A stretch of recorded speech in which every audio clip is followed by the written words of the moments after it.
Hello, horror fans, and welcome back to Jay vs. Horror.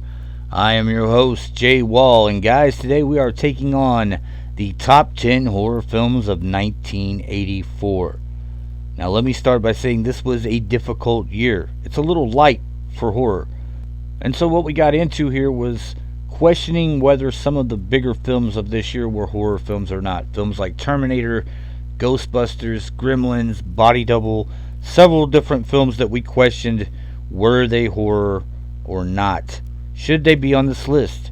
And so what we did was we went to the J vs. Horror group on Facebook. Our 26,000 members there chimed in, and we got some great help. I mean, just looking at everybody else's perspective about horror movies is what really helped the most.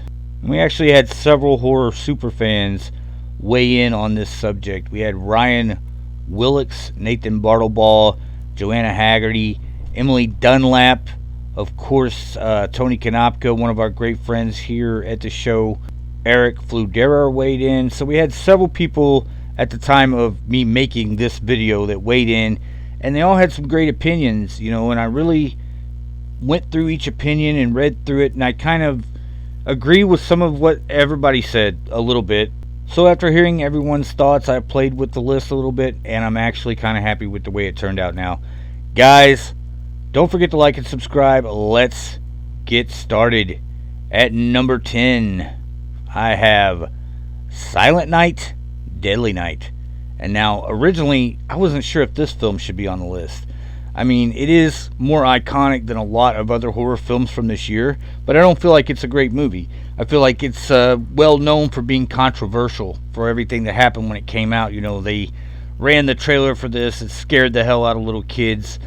And I clearly remember seeing, like, it was Good Morning America or something like that, and they had this whole discussion about Silent Night, Deadly Night, and should horror film trailers even be allowed on television. So they took a major hit from parents groups, and they ended up pulling that film all together. So essentially, by removing this film from the theaters, they made every kid alive in the 1980s want to see it. It is, of course, an American slasher film directed by Charles E. Sellier Jr. and starring Robert Brian Wilson and Gilmer McCormick, along with Linnea Quigley and Leo Getter. The story concerns a young man named Billy who suffers from post-traumatic stress over witnessing his parents' murder on Christmas Eve by a man disguised as Santa Claus, and his subsequent upbringing in an abusive Catholic orphanage. The Christmas holiday leads him into a psychological breakdown, and he emerges as a spree killer, donning, of course, a Santa suit. Like I said, guys, I was super hyped to see this movie because I wasn't allowed to when it came out. It came out in 84. I was 4 years old. I remember it very clearly because of the controversy that surrounded it. And then, like I said, I saw it years later, and when I watched it, I was utterly disappointed. I mean, you expect the psycho Santa thing to play out a little better than it does in this movie. And there were so many other horror films from that time that people weren't talking about like that. They weren't getting that kind of press that were way better than Silent Night, Deadly Night. But it does belong on the list. It is iconic, and it did have a great impact on an entire generation of kids. Guys, let's take a look at the trailer for Silent Night, Deadly Night.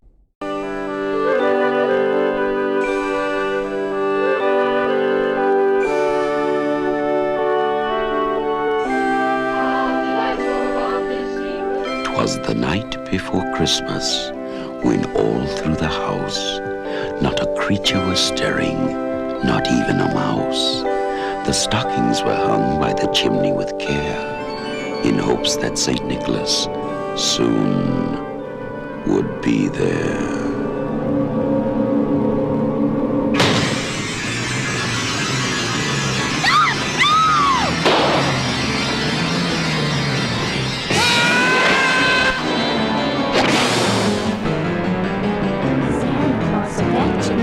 Don't watch out!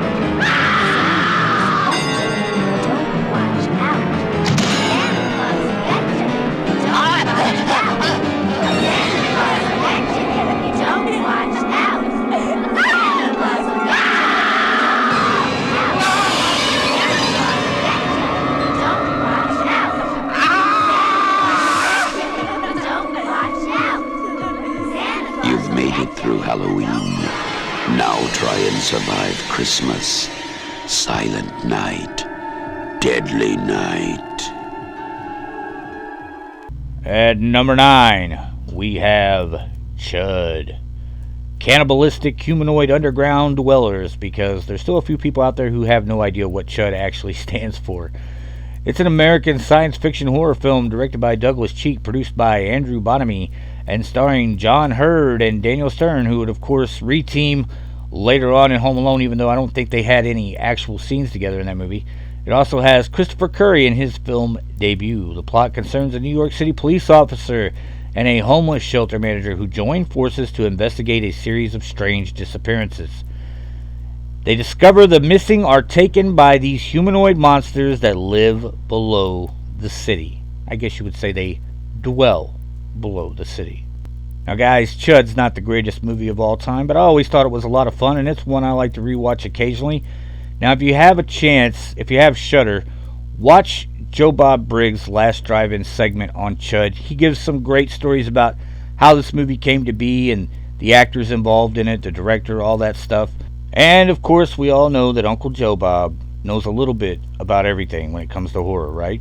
The film was released in North America August 31st, 1984, and actually grossed $4.7 million, which was a pretty big haul for this movie.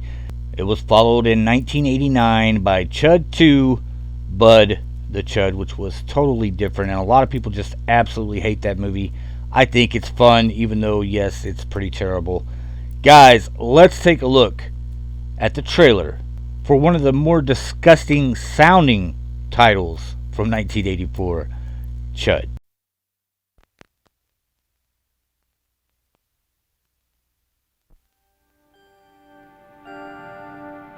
Beneath the city of New York are living catacombs, an endless maze of subterranean tunnels, unfit for anything human,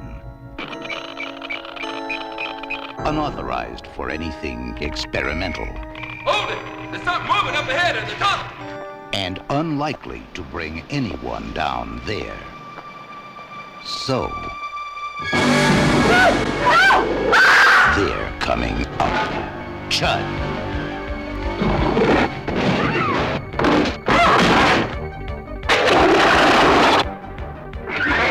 Chud, check your basement and your bathroom.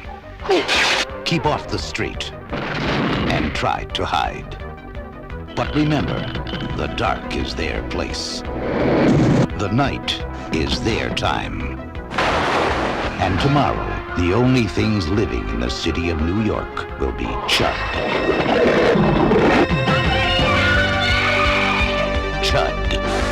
Cannibalistic, humanoid, underground dwellers. Chud. They're not staying down there anymore.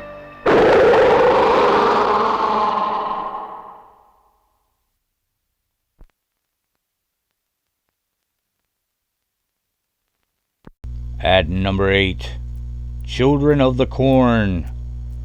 It's an American supernatural folk horror film based upon Stephen King's 1977 short story of the same name.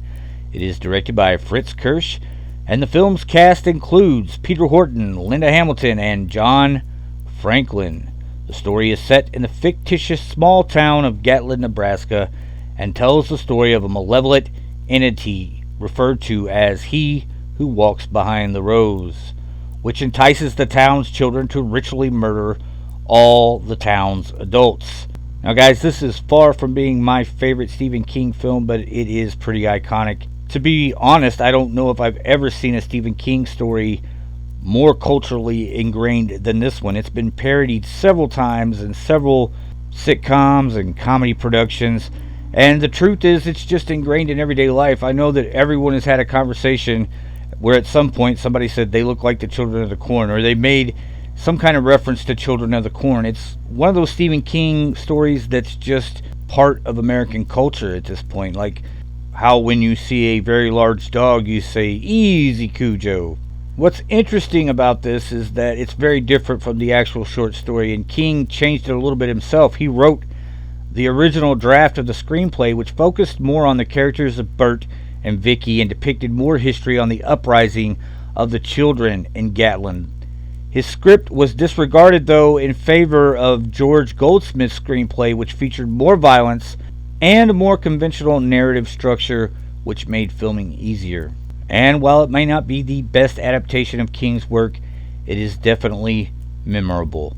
Guys, let's take a look at the trailer for those scary-ass Children of the Corn.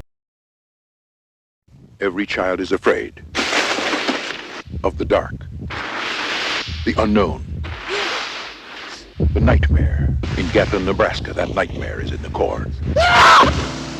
Stephen King's Children of the Corn.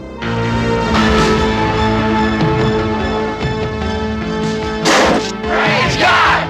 Praise the Lord!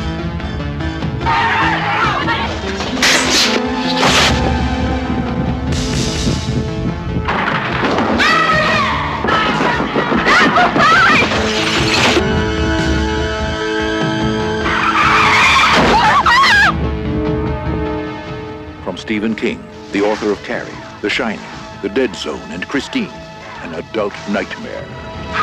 Children of the Corn. I'm here, Lord! I'm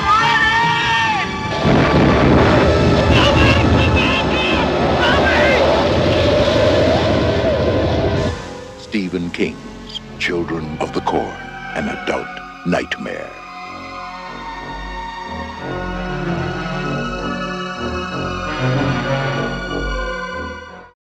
At number 7, Night of the Comet. It's an American science fiction comedy horror film written and directed by Thom Eberhardt, and it stars Catherine Mary Stewart, Robert Beltran, and Kelly Maroney as survivors of a comet that has turned most people into either dust or zombies. Now, guys, this is truly one of the more underappreciated films of the entire 1980s. It is a ton of fun, and I just don't think enough people out there have seen it. So if you're one of those people, I want you to go watch it. Give it a chance. I think you're going to like it a lot. Night of the Comet grossed about $14 million in the U.S., which was pretty damn good, and it did that on a budget of around $700,000. It still maintains a 79% on Rotten Tomatoes, and it has become a cult horror film, even though I still believe not enough of you out there have seen it yet. So if you need a link to this movie, let me know. Hit me up. Message me on Facebook at JWall, or leave a comment in J vs. Horror, and I'll get back to you. I'll find you a link for this movie, a free one. I think it might even be on Tubi right now for free. But yeah, guys, definitely want everyone to check this one out if you haven't seen it.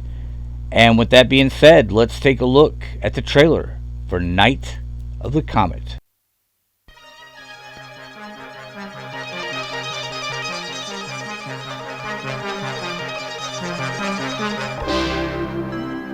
Did you ever wonder what it would be like to be one of the last people on Earth? We're talking Ghost Town! Who would you see? There's nobody. There's nobody. What would you do? Hey, I'm sorry if the end of the world makes me a little nervous. Where would you go? The stars are open! Well, get ready to find out, because the comet is coming into your orbit. The legal drinking age is now 10, but you will need ID. Let's be real. It's the Night of the Comet. What do you give me if I come back? Texas? Night of the Comet. I'll be taking requests from all you teenage comet zombies. The night the teenagers ruled the world. Yeah! Night of the Comet. The burden of civilization is on us. Fiction, isn't it?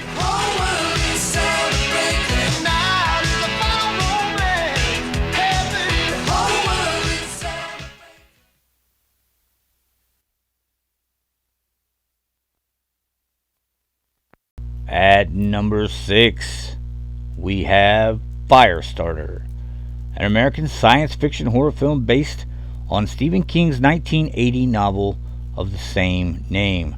The plot concerns a young girl who develops pyrokinesis and the secret government agency known as the Shop, which seeks to control her power. The film was directed by Mark Lester and stars David Keith, Drew Barrymore, Martin Sheen, and George C. Scott. And so this might be the first spot on our list where somebody would say, Jay, is that really a horror film? In my opinion, it is a horror film, mainly because of George C. Scott. His role as John Rainbird is both completely terrifying and probably absolutely culturally inappropriate these days.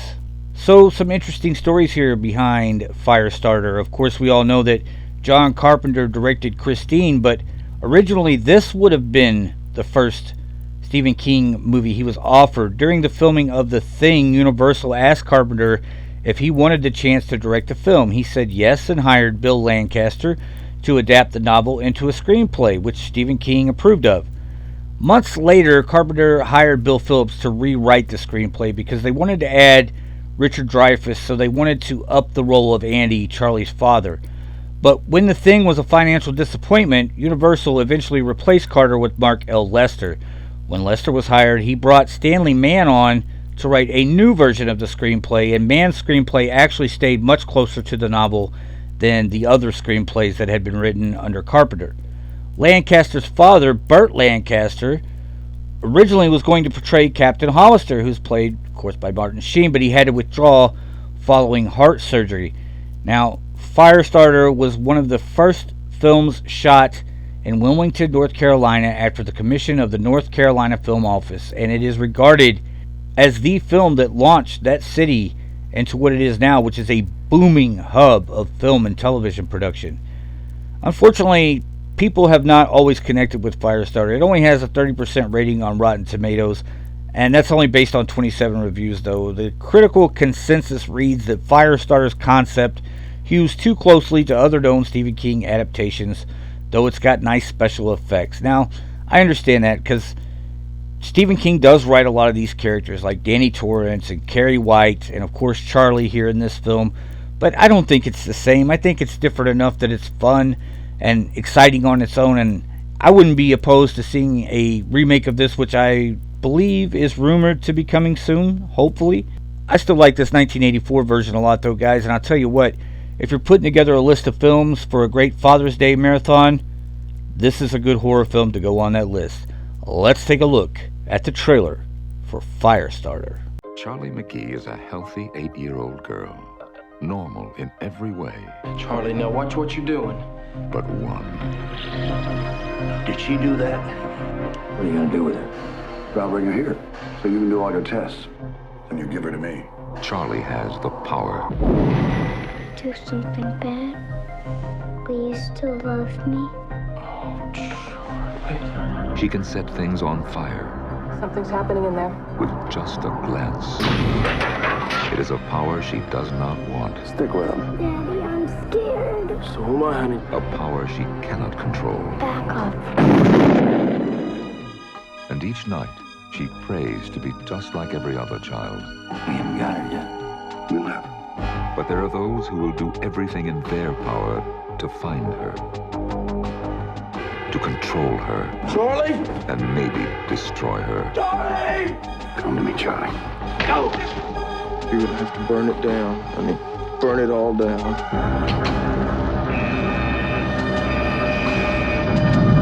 Charlie McGee is Stephen King's Firestarter.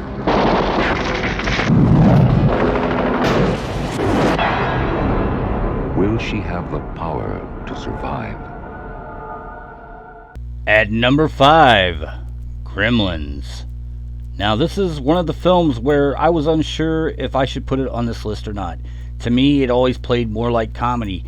But we got some great comments about it on the group Facebook page, and a lot of people seem to think it's a gateway horror film that kind of gets kids involved in the horror genre. And after thinking about it like that, yeah, I understand that. So ultimately, I decided yes, it does belong on this list. It is an American comedy horror film directed by Joe Dante. The story follows a young man who receives a strange creature called a mogwai as a pet. When he doesn't follow the directions for taking care of his pet, it spawns other creatures who transform into small, destructive, evil monsters that terrorize a small town during Christmas Eve. Now, something people might not know about this is it actually draws on a real folklore legend.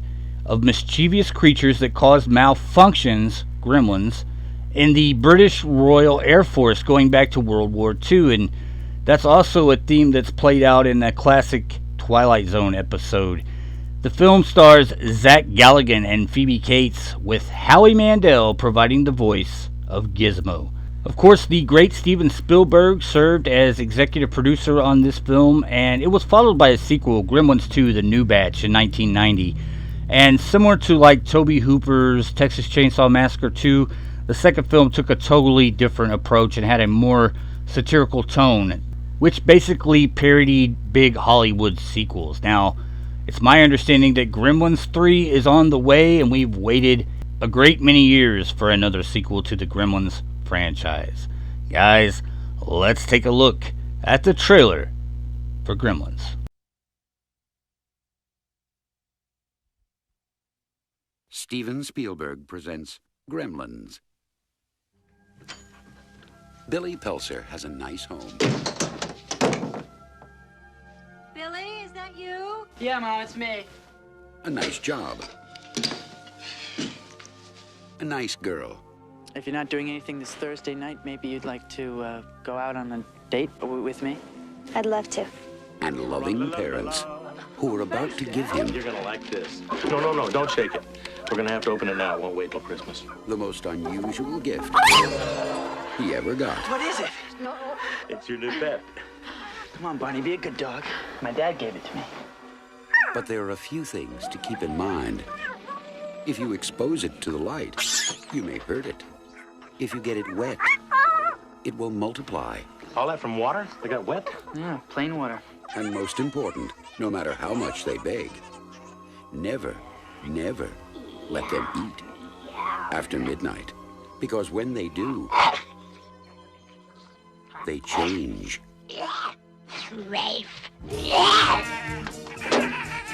They become clever, mischievous. What's going on here? And dangerous. Gremlins, huh? Little monsters. Right. Hundreds of them. Well, I don't know, maybe thousands. They've been here too. Billy, what are these things? Where did they come from? Look, I know it sounds crazy, I know. But in a few hours, you're gonna have a major disaster on your hands.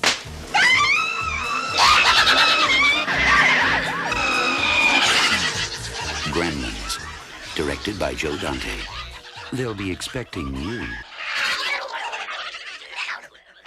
At number 4, we appropriately have Friday the 13th, Part 4, The Final Chapter. It's an American slasher film directed by Joseph Zito, produced by Frank Mancuso Jr., and starring Kimberly Beck, Corey Feldman, who was also in Gremlins, Crispin Glover, and Ted White. It is, of course, the 4th installment in the Friday the 13th film series, and it picks up immediately after the events of Part 3. The plot follows a presumed dead Jason Voorhees, played by Ted White, who escapes from the morgue and returns to Crystal Lake to continue his killing spree. The film marks the debut of the character Tommy Jarvis, who would go on to be in the next 2 sequels. So much like Part 3 here, the film was originally supposed to be the final installment in the series. Frank Mancuso Jr. wanted to conclude the series. He kind of felt like nobody respected him for his work on it, and regardless of how much the films earned at the box office, he just wasn't getting any credit, as well as wanting to work on other projects. So Paramount supported his decision, as they were aware of the declining popularity of slasher films at the time of this release.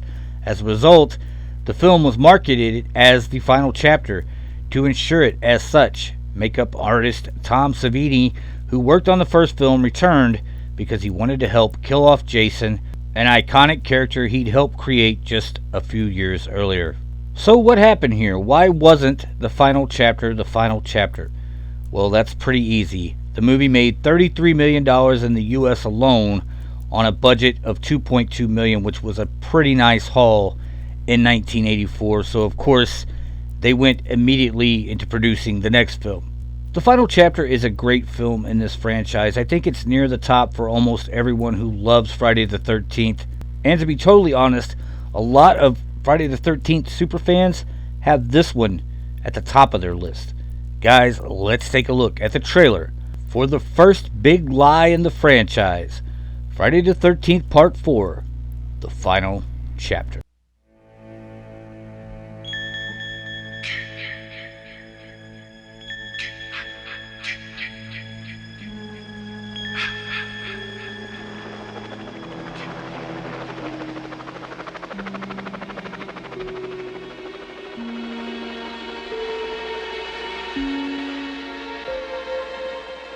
Three times before, you have felt the terror, known the madness, lived the horror. But this is the one you've been screaming for. Friday the 13th, the final chapter. Jason is back. He moves like a shadow, dark and silent. Sorry you changed your mind? He never utters a word. He doesn't even seem to breathe. Where the hell's the corkscrew? He simply, mindlessly, mercilessly kills. But now, Jason's reign of terror is over. Friday the 13th, the final chapter. Jason's unlucky day. At number 3, Ghostbusters. Now this is another film that originally I didn't have on this list because I've always considered it to be more of a comedy. And to be 100% honest with you guys, this film did not terrify me as a kid. I always saw it as a comedy. But after talking to Nathan Bartlebaugh from the Phantom Galaxy and also Ryan Willix on the J vs. Horror Facebook group page, I kind of slowly came around about Ghostbusters being a gateway horror film. Ryan talks about it being a gateway horror film for a lot of young horror fans, and Nathan talks about it absolutely terrifying him as a kid. He said it even terrified him more as a child than most horror movies do today, which that makes sense to me. I mean, I think most of us, once we get past 13 or 14, we're not really terrified by anything anymore. Some people are. However, I listened to what the guys had to say, and I really took it into consideration, and I think they were right. I think if you want to go on to the group page and look, you'll see their comments. I think Nathan put it pretty eloquently when describing why he loved this movie so much and considered it a horror film. Now, it's an American supernatural comedy horror film. We're going to put the horror in there because it's not listed as horror. Directed by Ivan Reitman and written by Dan Aykroyd and Harold Ramis. It stars, of course, Bill Murray, Dan Aykroyd, Harold Ramis, and let's not forget Ernie Hudson. Ernie Hudson always gets forgotten when it comes to people listing off the cast here. The film also stars Sigourney Weaver, Rick Moranis, Annie Potts, and William Atherton. And of course, it follows three eccentric parapsychologists who start a ghost-catching business in New York City right before a major paranormal event. And like I said, guys, I don't think Ernie Hudson gets enough credit in this film as Winston because he is the relatable character for most people. He is the working Joe who just kind of falls in with these guys because he needs a job. You know, a few weeks ago, I just recently rewatched Ghostbusters and Ghostbusters 2. And whether you call it comedy or horror, this film has great pacing to it and great special effects, plus some of the best comedic performances of all time. Guys, let's take a look at one of everybody's favorite movies, Ghostbusters.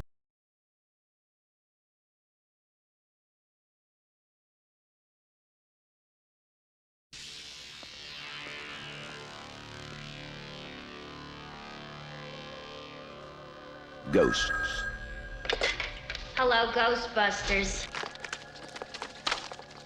They're real. You do? You have? They're here.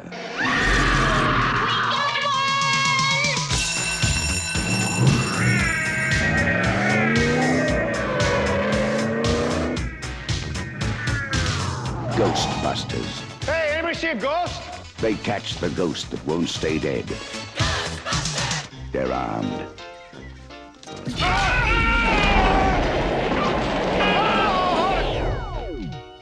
dangerous. Try to imagine all life as you know it stopping instantaneously and every molecule in your body exploding at the speed of light. All right, that's bad.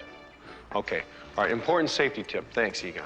They're professionals. Oh, I'm the chairman of the largest paranormal removal company in America. You see it? They're all that stands between you and the end of the world. The city is headed for a disaster of biblical proportion. Real wrath of God type stuff. Exactly. Fire and brimstone coming down from the sky. Human sacrifice, dogs and cats living together, mass hysteria. Your girlfriend lives in the corner penthouse of Spook Central. You want this body? Is this a trick question?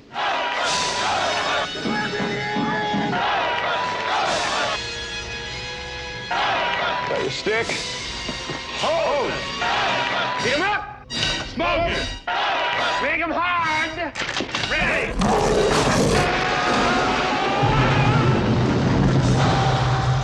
Ghostbusters, starring Bill Murray, Dan Aykroyd, Sigourney Weaver, Harold Ramis, Rick Moranis.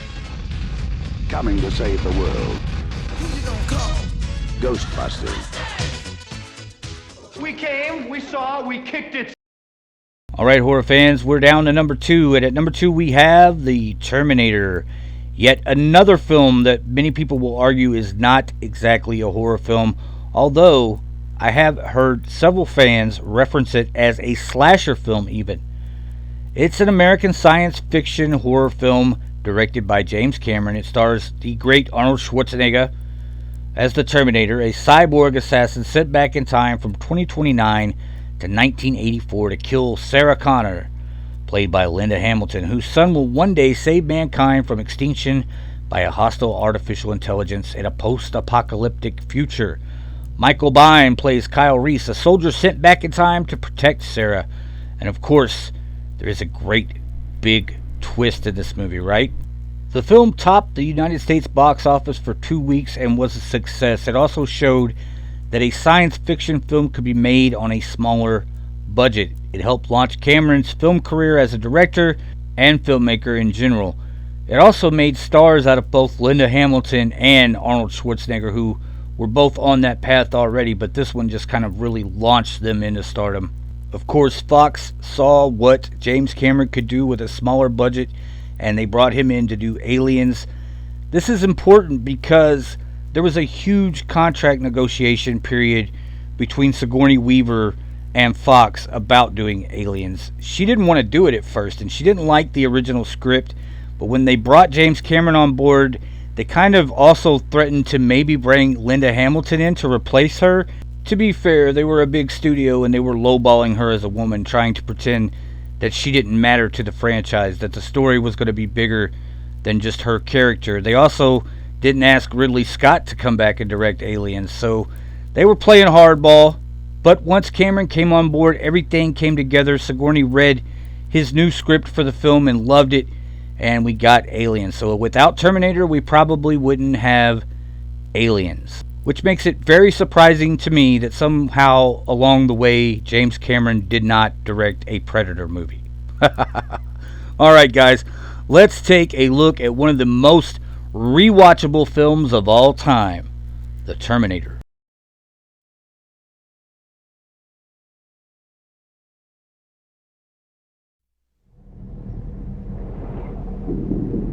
In the 21st century, a weapon will be invented like no other. This weapon will be powerful, versatile, and indestructible. It can't be reasoned with. It can't be bargained with. It will feel no pity, no remorse, no pain, no fear. It will have only one purpose: to return to the present and prevent the future. This weapon will be called the Terminator. You're dead, honey.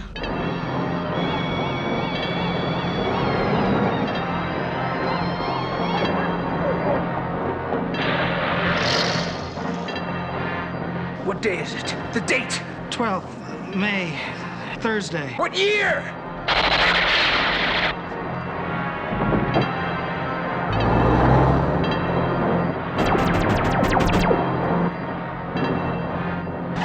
help you? I'm Reese, DN 38416, assigned to protect you. You've been targeted for termination.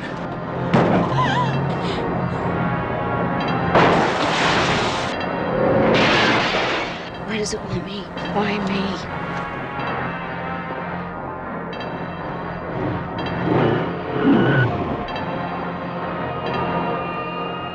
Arnold Schwarzenegger is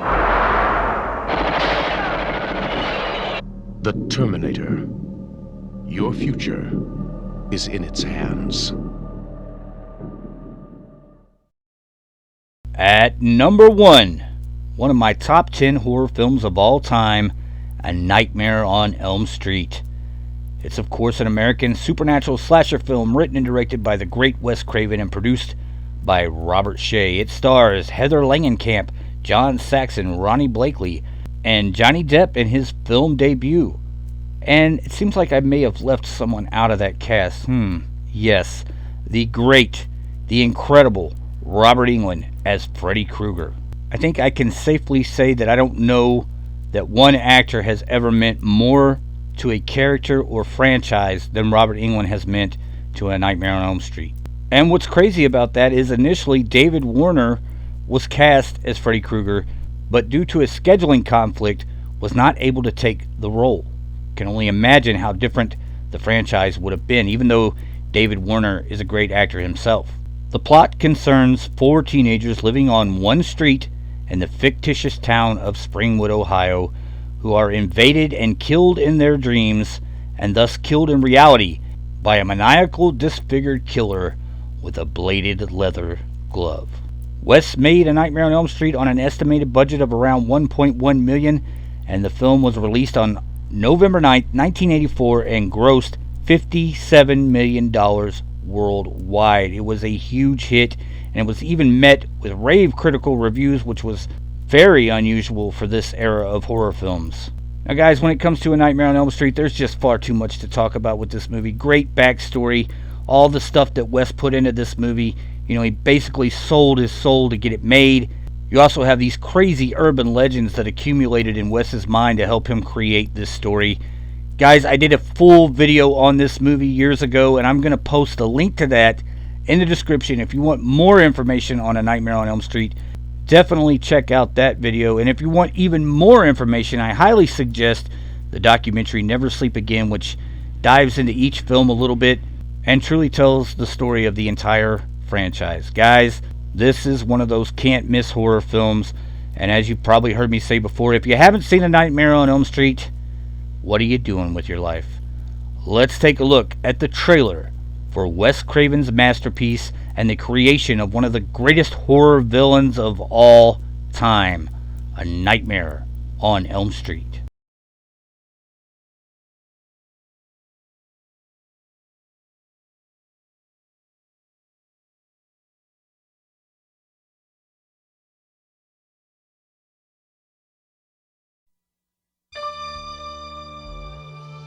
The kids of Elm Street don't know it yet, but something is coming to get them. There's something out there, isn't there?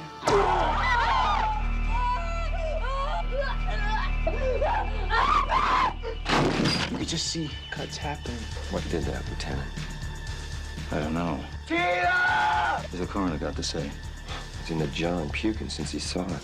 They're gonna kill me for sure. Did you do it? There was somebody else there. He was locked in a room with a girl who went in alive and came out in a rubber bag. No one knows where it came from or who it will visit next. Nancy? There's something wrong with you. You're imagining things. Nightmare on Elm Street. Do you believe in the boogeyman? No. Whatever you do, don't fall asleep. No! She's the only one who can stop it. If she fails, I'm your boyfriend now, Nancy. no one will survive.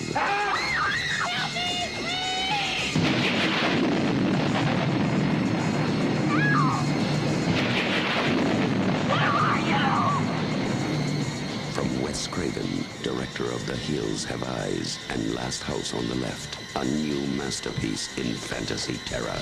Nightmare on Elm Street.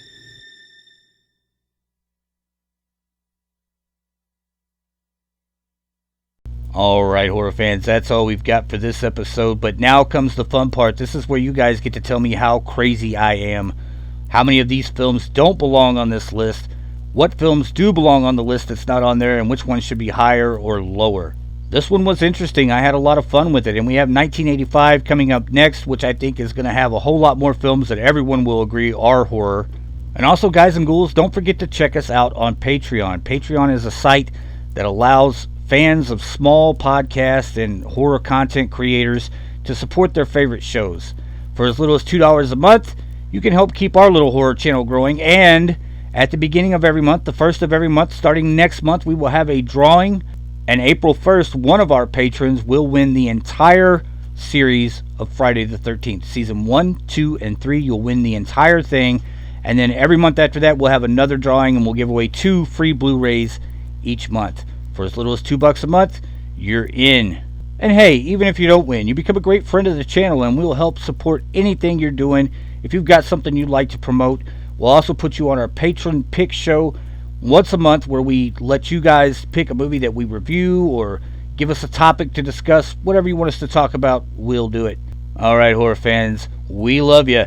And as always, we will talk to you the next time we've got something worth talking about. Bye.